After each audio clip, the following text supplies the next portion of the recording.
Good morning student. जैसा कि electrochemistry में अपने क्वेश्चन चल रहे थे बुक्स के पीछे के, अभी किताब में जो आंकिक प्रश्न दे रखे हैं सॉल्व, उन क्वेश्चनों को अपन करा रहे हैं। कल 4 क्वेश्चन कराए थे। आज हम अगला क्वेश्चन लेते हैं, क्वेश्चन नंबर 5। यानी हमें कॉपर सल्फेट के विलयन को, किसका विलयन है बेटा? कॉपर सल्फेट के विलयन को 1.5 एम्पियर की धारा से 10 मिनट तक वैद्युत अपघटन किया गया। कॉपर सल्फेट के विलयन का 1.5 एम्पियर की धारा से हमने क्या किया? 10 मिनट तक वैद्युत अपघटन किया।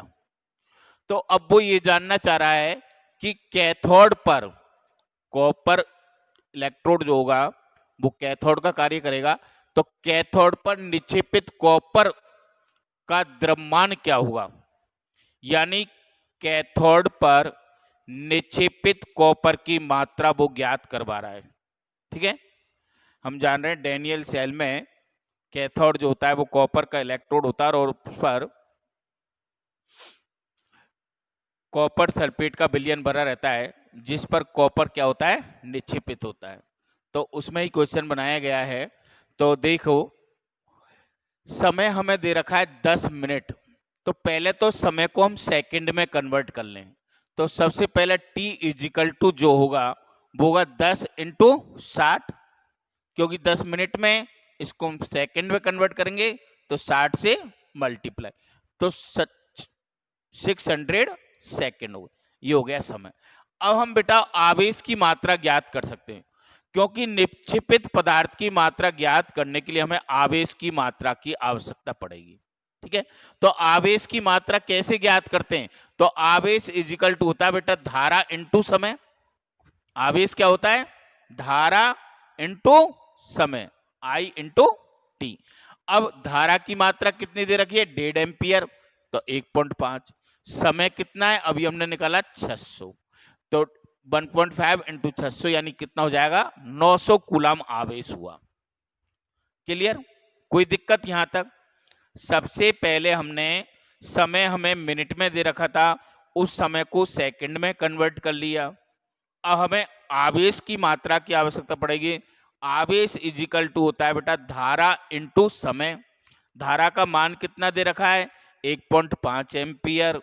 समय कितना है? 600 सेकंड, तो 1.5 इंटू 600 यानी 900 कूलम आवेश आ गया। क्लियर? कोई दिक्कत? अब हमें इसमें होने वाली अभिक्रिया की जानकारी होनी चाहिए। इसमें अभिक्रिया क्या होती है कि कैथोड पर Cu2 प्लस आयन, कैथोड पर Cu2 प्लस आयन है, वो दो इलेक्ट्रॉन ग्रहण करके कॉपर में निक्षेपित होते हैं। तो हम जानते हैं अभिक्रिया होगी Cu2 plus plus 2 electron equal to Cu। ठीक है, तो हम यहां पर देख रहे हैं इस अभिक्रिया के अनुसार, इस बात को ध्यान से समझना। आ रही है बात समझ? इस अभिक्रिया के अनुसार हम देखें तो कॉपर के 1 मोल, कॉपर के 1 मोल और कॉपर का परमाणु भार होता है वो कितना होता है बेटा? 63। तो कॉपर के 1 मोल या 63 ग्राम कॉपर को निक्षेपित करने के लिए हमें 2 फेराडे की आवश्यकता होगी, क्योंकि आप देख रहे हो इसका ये 1 मोल है, तो 1 मोल को निक्षेपित करने के लिए कितने इलेक्ट्रॉन की आवश्यकता होती है? 2 की। तो हम कहेंगे कि 1 मोल या 63 ग्राम कॉपर को निक्षेपित करने के लिए 2 फेराडे की आवश्यकता होगी। ठीक है, तो पहले हम फेराडे का मान निकाल आवेश, तो इजिकल टू 2F, और 2F का मान उसने दे रखा है कितना? 96487, तो 2 इंटू 96487 ये आ जाएगी। अब क्लियर? अब प्रश्न के अनुसार कितने आवेश द्वारा निक्षेपित मात्रा? 900। ध्यान से समझना इस बात को बेटाओ कि 1 मोल यानी 63 ग्राम कॉपर को निक्षेपित करने के लिए कितनी फेराडे की आवश्यकता है? कितने आवेश की मात्रा की आवश्यकता है? इतनी। तो इतने आवेश द्वारा निक्षेपित कॉपर की मात्रा कितनी होगी? तो लिख दीजिए बेटा 63 ग्राम इंटू 900, 900 की पूछ रहे हैं हम, अपॉन 2 इंटू 96, 487। तो ये आ जाएगा 0.2938 ग्राम निक्षेपित होगी। बात आ रही है समझ में? पहले हमने क्या किया, समय निकाल लिया, फिर आवेश की मात्रा निकाल ली, फिर अभिक्रिया के अनुसार हमें यहाँ पे पता चल रहा है कि 1 मोल या 23 ग्राम कॉपर को निक्षेपित करने के लिए 2 फैराडे की आवश्यकता होती है। 63 ग्राम कॉपर को निक्षेपित करने के लिए कितने फैराडे की आवश्यकता होती है? 2 फैराडे की, ठीक है, या इतने आवेश की। तो 900 आवेश को, कितना है आवेश? 900, 900 कूलम आवेश द्वारा निक्षेपित कॉपर की मात्रा, तो 63 इंटू 900 अपॉन 2 इंटू 96, 487। क्लियर? कोई दिक्कत? ठीक, अगला क्वेश्चन लेते हैं। अगले क्वेश्चन में आपको कह रहा है वो कि 0.1 मोल लीटर इनवर्स केसीएल विलयन से भरे चालकता सेल का प्रतिरोध का मान दे रखा है। यानी हमें केसीएल का विलयन दे रखा है, उसकी सांद्रता दे रखी है 0.1 मोल लीटर इनवर्स, और इसका प्रतिरोध कितना है? 100 ओम। यदि सेल का प्रतिरोध 0.02 मोल लीटर केसीएल विलयन भरने पर कितना हो? 520 ओम हो, तो 0.02 ml लीटर केसीएल विलयन की मोलर चालकता क्या ज्ञात करवा रहा है बेटा? मोलर चालकता, चालकत परिकलित कीजिए। यदि 0.1 मोल लीटर इनवर्स केसीएल विलयन की विशिष्ट चालकत्व का मान दे रखा है 1.29 सीमेंस मीटर इनवर्स। इस तरह इस क्वेश्चन पे बेटा आप बहुत कंफ्यूज हो जाओगे, इसकी भाषा ऐसी बन। हम यहाँ देखें इसको इस तरह शॉर्ट में लिख लें कि हमें जो विलयन दिया जा रहा है वो किसका दिया जा रहा है? केसीएल इक्वस विलयन है, यानी केसीएल का विलयन दिया। क्लियर? कोई दिक्कत? केसीएल की पहले उसने सांद्रता बता रखी है कितनी? 0.1 एम, और 0.1 एम केसीएल विलयन की जो सांद्रता, उसका प्रतिरोध कितना दे रखा है? R इंटू 100 ओम, ठीक है, R इंटू 100। यदि सेल का प्रतिरोध 0.02 मोल केसीएल विलयन भरने पर 520 ओम हो, तो 0.2 एम मोल केसीएल विलयन की मोलर चालकता परिकलित कीजिए। लेकिन इसकी विशिष्ट चालकत्व का मान दे रखा हमें कप्पा का, तो कप्पा का मान कितना दे रखा है? 1.29 सीमेंस पर मीटर, ठीक है। अब हम जानते हैं, हमें यहाँ क्या निकालना है बेटा? सेल स्थिरांक। हम जानते हैं सेल स्थिरांक इजिकल टू क्या होता है? चालकता इंटू प्रतिरोध। सेल स्थिरांक क्या होता है? चालकता इंटू, तो x equal to kappa into R, तो x इजिकल टू कप्पा का मान दे रखा 1.29,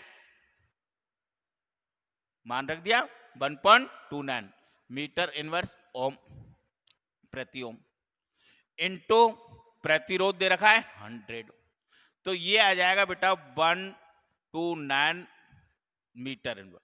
किसका मान आया है? ये सेल स्थिरांक। क्योंकि बेटा वो ज्ञात क्या करवा रहा है हमसे? मोलर चालकत्व, और मोलर चालकत्व के लिए हमें किसकी जरूरत है? आपके कप्पा की जरूरत, ठीक है। अब आ जाइए आगे। अब वो कह रहा है दूसरी, यदि सेल का प्रतिरोध इतने मोल केसीएल विलयन भरने पर इतना हो, सेल का प्रतिरोध, अब सांद्रता कितनी है? इतनी, तो C का मान हो गया 0.02, प्रतिरोध कितना है? अब 520, सेकंड कंडीशन, ठीक है। तो अब क्या ज्ञात करवा रहा है वो? मोलर चालकत्व। क्या ज्ञात करवा रहा है? मोलर चालकत्व, ठीक है। तो पहले तो हम ज्ञात कर लेते हैं कप्पा। यहां पर हमें कप्पा पता था, ठीक है, यानी विशिष्ट चालकत्व, तो उससे हमने क्या ज्ञात कर लिया? सेल स्थिरांक। अब हमको क्या है? सेल स्थिरांक का मान पता है, तो इस विलयन के लिए अपन क्या निकाल सकते हैं? कप्पा विशिष्ट चालक। तो कप्पा इजिकल टू होगा x अपॉन आर। यहाँ x का मान अपन ने पहले ज्ञात किया, कितना है 129 मीटर इनवर्स। तो x का मान दे दिया 129 मीटर इनवर्स अपॉन r का मान कितना है 520। तो इजिकल टू आ जाएगा 0.248 ओम इनवर्स मीटर इनवर्स। ये हमने क्या क्या कर ली बेटा, कप्पा ज्ञात कर ली। ठीक है, हालांकि कप्पा ज्ञात करने की जरूरत क्यों पड़ी, क्योंकि वो क्या ज्ञात करवा रहा है, मोलर चालकता ज्ञात करवा रहा है। और मोलर चालकता ज्ञात करने के लिए हमें पहले विशिष्ट चालकत्व की जानकारी होनी चाहिए। ठीक है, तो अब हम क्या निकालेंगे बेटा, मोलर चालकता यानी लैम्डा एम। और लैम्डा एम निकालने के लिए पहले हमें सांद्रता की जरूरत होगी।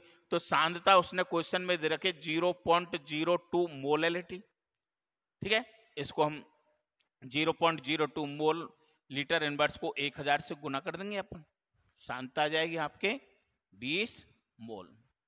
ठीक है, तो lambda equal to kappa, kappa का मान ज्ञात किया था हमने यहां पर, तो 0.248, या इसको सीमेंस में लिखें तो ये पॉइंट हटा दें यहां से, तो इंटू क्या हो जाएगा 10 की पावर क्यू। तो 248 इंटू 10 की पावर क्यू siemens metre inverse. Ohm inverse को सीमेंस भी कहते हैं, कंफ्यूज मत होना, ओम इनवर्स को सीमेंस। तो ये आ गया। अब मान रख दीजिए, कैलकुलेशन करेंगे अपन, तो ये आ जाएगा आपके 124 इंटू 10 की घात -4 siemens metre square mole inverse. Clear. तो इस सवाल को थोड़ा सा इस तरह समझना। बात आ रही है, दो स्थिति दे रखी है उसने, केसीएल का विलयन है इतनी सांद्रता का, तो उसका प्रतिरोध दे रखा है उसने 100। ध्यान से समझना बेटा, इतनी सांद्रता केसीएल विलयन का वो दे रखा है प्रतिरोध। तो हमने पहले सांद्रता लिख ली इतनी, उसका प्रतिरोध ये, और इसकी विशेष चालकत्व दे रखी है कौन से वाले की, नीचे देखो गौर, 0.1 वाले मोल की केसीएल की विशिष्ट चालकत्व कितनी दे रखी है 1.29 चालकत्व। तो इससे तो हम पहले क्या निकाल लेंगे, सेल स्थिरांक। तो ये मान आ गया सेल, क्वेश्चन में नहीं पूछा गया है लेकिन इसकी जरूरत पड़ रही है, हम सेल स्थिरांक निकाल लिया। क्वेश्चन में क्या पूछा है, मोलर चालकत्व पूछा है। ठीक है, अब दूसरी सांद्रता कितनी है इतनी, तो इसका प्रतिरोध कितना दे रखा है ये, तो इतनी सांद्रता का प्रतिरोध ये है। इसके लिए पहले आपको कप्पा ज्ञात करनी पड़ेगी, तब आप मोलर चालकत्व ज्ञात करेंगे। तो कप्पा ज्ञात कर लिया आपके, कप्पा कैसे ज्ञात कर लेंगे, कप्पा इजिकल टू होता है x अपॉन आर। के साहब ये x कहां से आएगा, x यहां से आएगा। ठीक है, x का मान रख के हमने ये कप्पा निकाल ली, और कप्पा ज्ञात हो जाएगी तो lambda m kappa upon c से को ज्ञात कर लेंगे। क्लियर। अगला है क्वेश्चन नंबर 7। ऐसे ही अमोनियम हाइड्रोक्साइड का विलयन है बेटा। अमोनियम हाइड्रोक्साइड के विलयन के लिए उसने सांद्रता दे रखी है आपकी 0.1 m सांद्रता का विलयन है। इसकी लैम्डा m का मान 3.6 सीमेंट सी स्क्वायर मोल इनवर्स है। इसकी लैम्डा अनंत यानी अनंत तनुता पर मोलर चालकता का मान दे रखा है 271 सीमेंट सेंटी मोल इनवर्स। ठीक है, अब इसके लिए वो वियोजन की मात्रा ज्ञात करवा रहा है। इसके लिए क्या ज्ञात करवा रहा है, वियोजन की मात्रा। तो वियोजन की मात्रा हम जानते हैं बेटा आपके कि किसी दी गई तनुता पर मोलर चालकता अपॉन अनंत तनुता पर मोलर चालकता। तो दी गई तनुता पर मोलर चालकता का मान कितना है 3.6, तो 3.6 अपॉन अनंत तनुता पर मोलर चालकता कितनी है 271 इंटू 1। ठीक है, प्रतिशतम ज्ञात करनी है इंटू 100, प्रतिशत मात्रा ज्ञात कर रहा है, वियोजन की प्रतिशत मात्रा। तो इजिकल टू आ जाएगा 1.33%। ये आंसर बेटा बुक में गलत दे रखा है, तो इसको सही कर लेना आप। अगला हम देखें, हमें सांद्रता दी हुई है इतनी 0.01 m, और किसी दी हुई तनुता पर मोलर चालकता दी हुई है 34 cement centimetre square mole inverse, और अनंत तनुता पर मोलर चालकता दी हुई है 271 ये। ठीक है, तो अब वियोजन की मात्रा ज्ञात करनी है, तो वही दी हुई तनुता पर आपके मोलर चालकता अपॉन अनंत तनुता पर मोलर चालकता इंटू 100। क्लियर। तो ये आ जाएगा, बहुत सिंपल सवाल है। क्लियर? तो ये हुआ क्वेश्चन नंबर 7। तो इन क्वेश्चनों को बेटा ध्यान से देखना, आप किताब में भी सॉल्व कर रखें, कोई दिक्कत हो तो बताना, और यदि कोई प्रॉब्लम रहती है तो आप स्कूल में आके कंसल्ट कर सकते हैं, या जब ऑफलाइन होंगे तब इन क्वेश्चनों को और एक बार आपको दोहरा दिया जाएगा, क्योंकि बेटा इसमें से अक्सर न्यूमेरिकल पूछ लिया जाता है। ये कॉपर सल्फेट वाला जो है, ये आपके क्वेश्चन पूछा जा चुका है 2018 में। बोर्ड में अक्सर एक इसमें से क्वेश्चन आ जाता है। क्लियर? कोई दिक्कत? तो अब चलते अपन अगले क्वेश्चन पर, तब तक नोट कर लीजिए।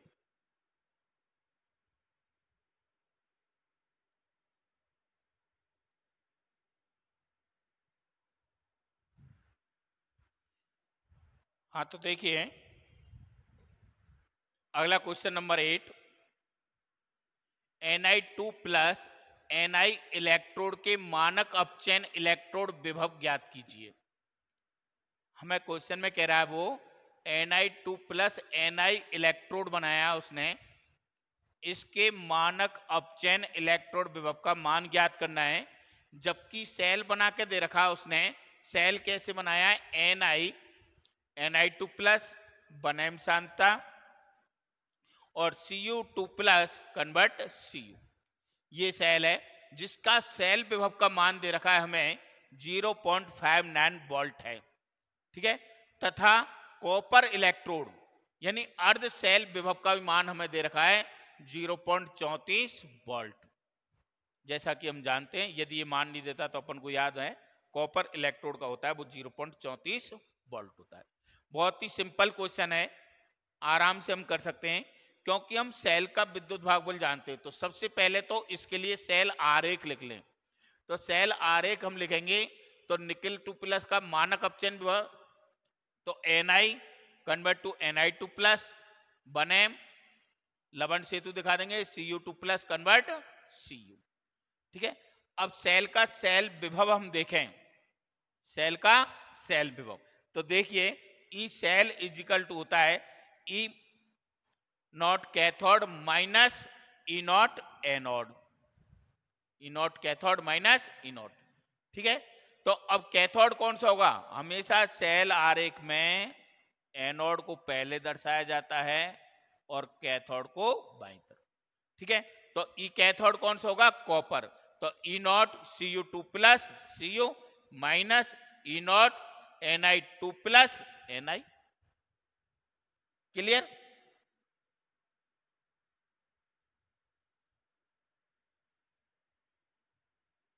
ये Ni कन्वर्ट होगा बेटा Ni2 प्लस, ठीक है।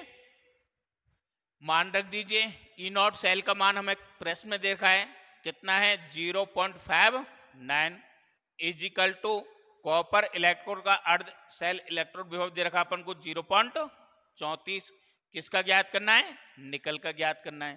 तो इजिकल टू आ जाएगा ई नॉट निकल इजिकल टू 0.34, ये इधर लेंगे तो क्या हो जाएगा माइनस 0.59।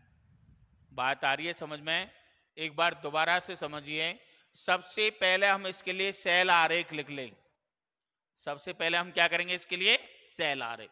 तो सेल आरेख में देखिए बेटा Ni2 प्लस Ni इलेक्ट्रोड का मानक अपचयन इलेक्ट्रोड विभव ज्ञात कर दिए, जबकि सेल सेल उसने देखो ये दर्शाया है, ये सेल है, ठीक है, का सेल विभव का मान 0.59 वोल्ट है तथा Cu2 प्लस Cu का अर्ध सेल विभव का मान ये है। तो सेल आरेख हमने ये लिख लिया, उसने दे रखा है Ni2 plus Cu2 plus convert Cu, ठीक है। सेल आरेख में हमेशा पहले किसको दर्शाया जाता है? एनोड को। एनोड को कैसे दर्शाते हैं? पहले धातु फिर धातु आयन। एनोड को कैसे दर्शाते हैं? पहले धातु फिर धातु आयन, क्योंकि बेटा एनोड पर क्या होता है? ऑक्सीकरण। ऑक्सीकरण कब होगा? जब कोई धातु इलेक्ट्रॉन त्याग के धातु आयन में कन्वर्ट होगी। तो ये चीज ध्यान रखना, इनमें गलती हो जाती, ठीक है। तो ये एनोड यानी Ni2 प्लस। कैथोड क्या होगा? पहले आयन को दर्शाएंगे और वो इलेक्ट्रॉन ग्रहण करके धातु में कन्वर्ट होगा, ठीक है। अब सेल का सेल विभव लिखें तो E naught cell equal to E naught cathode minus E naught anode. ठीक है, तो ई नॉट कैथोड क्या होगा, कॉपर इलेक्ट्रोड, और ई नॉट एनोड क्या होगा, निकल इलेक्ट्रोड। ठीक है, इनके मान रख दीजिए। सेल विभव का मान 0.59 इजिकल टू कॉपर इलेक्ट्रोड का मान 0.34 माइनस निकल का ज्ञात करना है, तो निकल इजिकल टू आ जाएगा 0.34 माइनस 0.59, ये आंसर आ जाएगा। क्लियर, कोई दिक्कत?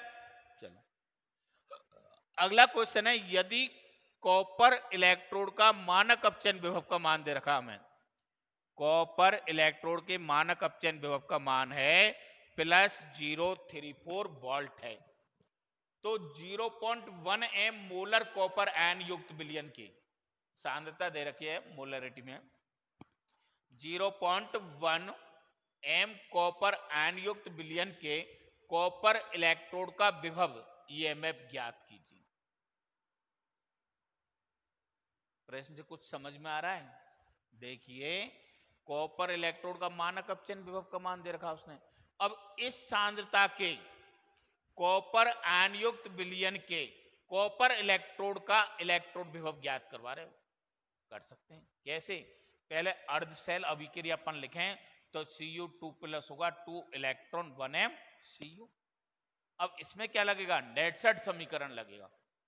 क्या लगेगा, नेटसेट, क्योंकि नेटसेट समीकरण होता है E equal to E naught -0.059 log copper electrode के लिए, तो 1/Cu2+। ठीक है, और यहां आपके F का मान कितना है, 2 इलेक्ट्रॉन, तो हुआ।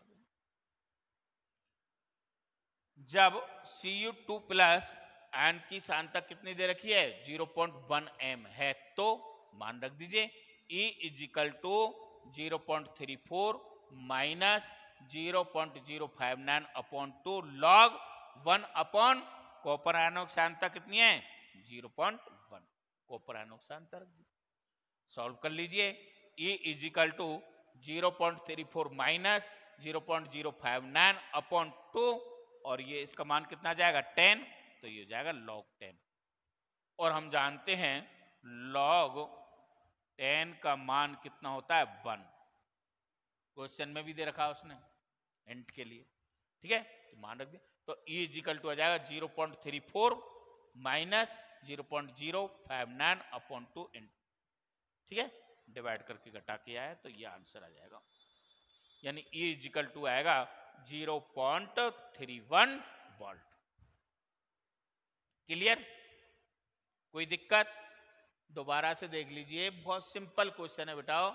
यदि कॉपर इलेक्ट्रोड का मानक अपचयन विभव दे रखा है हमें, कितना दे रखा है, +0.34 वोल्ट। अब वो कह रहा है कि 0.1 मोलरिटी कॉपर आयन युक्त विलयन के कॉपर इलेक्ट्रोड विभव ज्ञात कीजिए। तो हम नेटसेट समीकरण से ज्ञात कर सकते हैं। पहले अर्ध सेल अभिक्रिया लिखें तो Cu2+ 2 इलेक्ट्रॉन ग्रहण करके किस में कन्वर्ट होगा, कॉपर में। नेटसेट समीकरण क्या होता है, E equal to E naught minus 0.059/2 log, और यहाँ 1 किसकी आ जाएगी, कॉपर आयनों की सांद्रता आ जाएगी। ये ध्यान होना चाहिए आपको अच्छे से। क्लियर, फिर तो आप वैल्यू रख दोगे। किसकी वैल्यू रखनी है, केवल Cu2+ आयन की सांद्रता रखनी है, बस ये ध्यान रखना। इतना सा, किसकी वैल्यू रखनी है, कॉपर आयनों की सांद्रता। तो कॉपर आयनों की सांद्रता E equal to 0.34 minus 0.059/2 log 1 ये सॉल्व करके आ जाए। तो ये हुए बेटा इनके आंकिक प्रश्न। Clear, thanks.